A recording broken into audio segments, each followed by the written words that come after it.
ביקשתי על ידי ריבן אוקס, שהוא הבעלים של הקבוצה, של קבוצת רדיאנט, לומר כמה מילים על העבודה המשותפת שלנו פה בסין, המפעלים שלו. רדיאנט מתמחה בסריגים, בעיקר, דווקא, ורמת המוצרים שלהם היא מה שנקרא ברמה הבינונית גבוהה, אבל במחירים מאוד מאוד תחרותיים. עם החברות שהקבוצה עובדת איתן אפשר למנות את ארמני אקצ'יינג', אמפוריו ארמני, ליאו ג'ו, ועוד הרבה חברות אחרות מוכרות יותר. קבוצה מדהימה, שאני איתן בקשר כבר כמעט 30 שנה.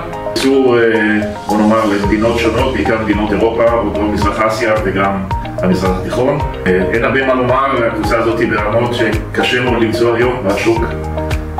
את השוק אני מכיר די טוב, עובדה שאני כבר בצד הסיני לקראת אמצע שנות ה-90, משהו 95, 30 שנה, כך שנוצר מצב שאנחנו יכולים כבר לבחור את הטובים ביותר בכל תחום ותחום.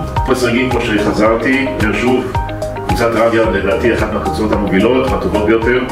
גם השוק שלהם מתרכז עם לקוחות ברמות של מותגים מאוד מאוד מוכרים בינלאומיים, חוזרים אליהם וחוזרים ושוב ושוב ושוב, זאת אומרת שמאוד מרוצים במוצרים עצמם, מזמני ההספקה ובכלל מהיחס, גם מהפיתוח של הדגמים. יש להם פה יחידה, מה שנקרא, של פיתוח דגמים, דיפרטמנט, שמפתחת כל הזמן דגמים לאחר שהיא מכירה את הלקוח, בהתאם לרצון הלקוח ובהתאם גם לבאדג'ט ולמחירים שהלקוח מוכן ויכול לשלם. לגבי סין עצמה, אני מדבר על הערים הגדולות, נגיד גואנג'ו, שנגחאי, האנג'ו, אז כמובן שגואנג'ו היא מהווה נתח גדול מאוד מבחינה עסקית בינלאומית.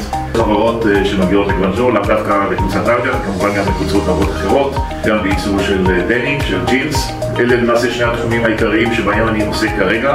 זה התחום של פיתוח דנים לחברות שהן חלקם בעלות מותגים של ג'ינס בינלאומי, גם יצרנים של ג'ינס, מה שנקרא יותר למס מרקט. המבחן הוא עצום, הצורך הוא לבחור את השותף הנכון, היצרן הנכון, ולהפוך אותנו לסוג של משפחה קרובה מאוד, בשיתוף פעולה הדוק ורציני. צריכים לפתח קבוצות של גם מוצרים ולהציג אותם ולהביא אותם לקהל הלקוחות הספציפי, לחפש מוצרים ברמה הזאת וברמת המחירים הזו, שבדרך כלל, בוא נאמר, גם בהבדל הרמות השונות שיש בקבוצות של המוצרים, ניתן לבחור את הרמה הספציפית שכל לקוח יכול לעמוד בה, מבחינת הבאדג'ט, מבחינת המחירים ומחירי הריטל שלו. שסין היום נפתחה לשוק הרבה יותר מאשר, בוא נאמר, לשוק האירופאי או גם לשוק פה בדרום מזרח אסיה שבו אני פעיל. השוק נעשה הרבה יותר תחרותי גם עקב המצב הנוכחי של המכסים שהטילה ממשלת ארצות הברית. סין שגרמה לכך שחלק גדול מהייצור לארצות הברית הופסק, כבר בתהליך של הפסקה, ויצרנים סינים גם מתחילים להעביר מפעלים שלהם למדינות שכנות כמו לווייטנאם, לקמבודיה, לבורמה, ששם עדיין המכסים הם עדיין ברמות הקודמות. המכסים שסוג של העונש שהנשיא טראמפ הפיל על סין, כך שחלק גדול מהמוצרים made in China כבר לא תחרותיים בארצות הברית. ולכן זו הסיבה גם שחלק גדול מהמפעלים שהיו מייצרים קודם בארצות הברית פנויים עכשיו לקבל הזמנות סדר גודל קטן יותר מאשר בארצות הברית, צריכים גם לשוק האירופאי הרבה יותר, אנחנו רואים, התעשייה הייתה הרבה יותר תחרותית מבחינת מחירים ומבחינת רצון לעשות עסקים, להחליף את השוק שקצת הלך להם לאיבוד, שזה השוק האמריקאי.